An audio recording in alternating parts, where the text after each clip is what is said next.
غلط سمجھا جاتا ہے دوسری برادری میں شادی کرنے کو، تو اس کے بارے میں کیا شریعت اجازت دیتی ہے؟ دیکھیے ایسا ہے، یہ ایک مسئلہ شریعت میں کفاءت کا ہے کہ لڑکی کے خاندان والے خاندان کے اعتبار سے، پیشہ کے اعتبار سے جس حیثیت کا ہے، اگر لڑکا پیشہ کے اعتبار سے اور خاندان کے اعتبار سے بھلے سے دوسرے خاندان کا ہو لیکن اس کے مساوی ہے یا اس سے اعلیٰ ہے، تب تو کوئی حرج نہیں، نکاح ہو جاتا ہے۔ اور اگر لڑکا لڑکی کے خاندان والوں سے کم تر ہے، جس سے رشتہ ہونا لڑکی کے خاندان والوں کے لیے سماجی طور پر ایک عار لاحق ہوتا ہے، تو اس صورت میں یہ جانتے ہوئے لڑکی کے کفو نے اگر اجازت دے دی نکاح سے پہلے، تب بھی نکاح منعقد ہو جائے گا۔ اور اگر نکاح سے پہلے اجازت نہیں دی، لڑکی نے اپنی مرضی سے کر لیا اور ولی سے اجازت نہیں حاصل کی، تو غیر کفو سے کرے گا تو نکاح منعقد نہیں ہوگا، اگر کفو سے کر لیا تو نکاح منعقد ہو جائے گا۔ لیکن اس طریقے نکاح سے بچنا چاہیے کہ خاندان والوں کے لیے بہت عار اور شرمندگی لاحق ہوتی ہے، بلکہ جو مروج طریقہ ہے کہ رشتہ کرنا ہے، لڑکی والوں کے پیغام پیش کرو، منظور ہو جاتا تو نکاح کرو۔ نہ تو اتنی بڑی دنیا میں بہت سی لڑکیاں ہیں، کسی خاندان کو عار سے دوچار کرنا اور شرمندہ کرنا سماج میں یہ بہت بری بات ہے اور مومن کو ایذا پہنچانا ہے، اس سے بچنا چاہیے۔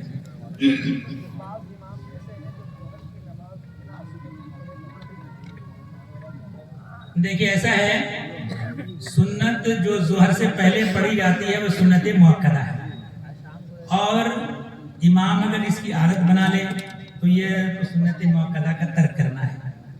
اور کبھی کوئی ضروریات انسانی تقاضا ہے کہ اتفاق سے کسی کو استنجا کی حاجت ہو گئی، کوئی ایسا معاملہ ہو گیا، اچانک کہیں سے آ گیا، تو صورت میں مقتدی حضرات کو بھی اتنا تحمل چاہیے کہ امام کو سنت مؤکدہ ادا کر دیں، اتنی جلدی نہ مچائیں۔ لوگ جو ہے عوام کے اور مقتدی کی جلدی مچانے کی وجہ سے ایسا کر دیتا ہے، تو امام کو اس بات پر مجبور نہ کریں، بھئی 2-3-4 منٹ لگیں، 4 منٹ صبر کر لیں، سنت پڑھنے لیں، اس کے بعد پھر نماز پڑھیں۔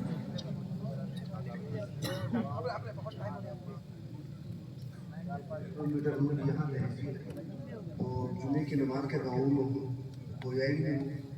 دیکھیے یہ تو گاؤں کے تعلق سے اجمالی حکم بتا دیں کہ امام اعظم سے جو مصر اور شہر کی تاریخ جو ظاہر و روایت کے مطابق ہے، وہ اس آبادی کو شہر کہتے ہیں کہ جس میں متعدد گلی کوچے ہوں، دائمی بازار ہو، اور وہ ضلع یا پرگنہ ہو جس کے متعلق دیہات گنے جاتے ہوں، اور وہاں کوئی حاکم حکومت کی طرف سے مقرر ہو جو مقدمات کے فیصلے کرتا ہے، تو ایسی آبادی شہر ہے، اور شہر میں جمعے کی نماز جائز ہے۔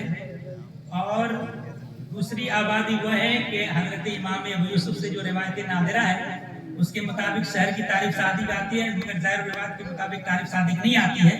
اس کے بارے میں حضرت فرماتے ہیں کہ لوگ اگر پڑھ رہے ہیں تو ان کو منع نہ کیا جائے، مگر مسئلہ ہی بتایا جائے گا کہ ان کو ظہر کی نماز پڑھنا ہے۔ اور ایک اور دے ہے کہ حضرت امام ابو یوسف سے جو مروی ہے وہ بھی تعریف صادق نہیں ہے، تو وہاں تو جمعے کی نماز پڑھنا ہی ناجائز ہے۔ تو وہاں جیسے 3-4 گھر ملا کر کے کوئی آبادی کوئی گاؤں ایسا ہے، تو وہاں جمعے کی نماز پڑھنا بالکل ہی ناجائز ہے، منع کیا گیا۔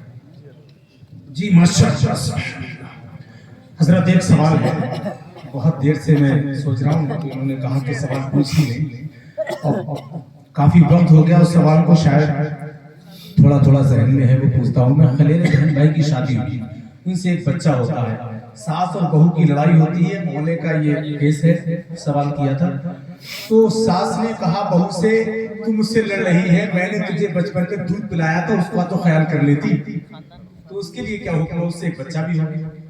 دیکھیے اگر بچپن میں واقعتاً دودھ پلایا، اور بچپن سے مراد اس لڑکی کی عمر 2.5 سال ہونے سے پہلے